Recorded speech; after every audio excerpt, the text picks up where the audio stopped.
Reason ఏంటంటే అన్ని కథలు విని పర్టికులర్ ఈ కథతో చూస్ చేసుకుంటున్న రీజన్ ఏంటి సార్? నా దగ్గరికి ఫస్ట్ కథ వచ్చినప్పటికీ ఇంకా నిహార్ గారు అసలు ఆవిడకి కథ ఉంది తెలియదు సార్. డైరెక్టర్ గారు ఫస్ట్ నాకు చెప్పారు.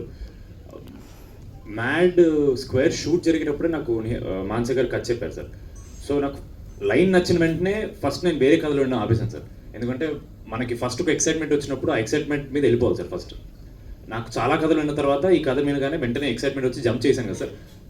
ఇమీడియట్లీ మళ్ళీ వేరే కథలు వింటే నా జడ్జ్మెంట్ అటు ఇటు అవుద్దేమో అని చెప్పి I stuck to what I felt. First feeling ఏదో వస్తే అదే కరెక్ట్ సార్. ఇప్పుడు ఇమీడియట్లీ ఆ జంప్ ఆన్ దట్ అండ్ ఆవిడ ఫుల్ లెంత్ నరేషన్ ప్రిపేర్ చేసుకున్నారు, రెడీ చేసుకున్నారు. అప్పటికి నాకు తెలియదు ఆవిడ ఎవరికి చెప్పాలనుకుంటున్నా, నాకు ఏం తెలియదు. అండ్ దెన్ నిహారిక గారు వచ్చిన తర్వాత చాలా ఫాస్ట్గా టేక్ ఆఫ్ అయింది సార్ ప్రాజెక్ట్. బికాస్ నిహారిక గారు has just done her first feature film and అప్పుడే ఇంకా 2-3 project at time take off చేయట్లేదు ఆవిడ. సో 1 by 1 కాబట్టి ఐ న్యూ ఆవిడ దగ్గర చేస్తే ఆవిడ 100% ఎఫర్ట్ ఇంపార్టెన్స్ ఈ సినిమాకి పెట్టేస్తారు ఫస్ట్. ఎందుకంటే she wants to do 1 by 1.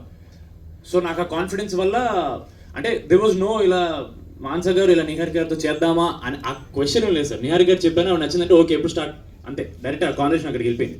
Because I know how she'll carry the film. Honestly నా మీద స్ట్రెస్ తక్కువ ఉంటుంది సార్ ఇప్పుడు ప్రమోషన్స్కి, ఎందుకంటే ఆవిడ కూడా మాతో తిరుగుతున్నారు కాబట్టి.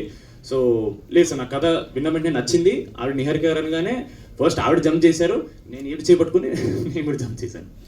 9 సారిక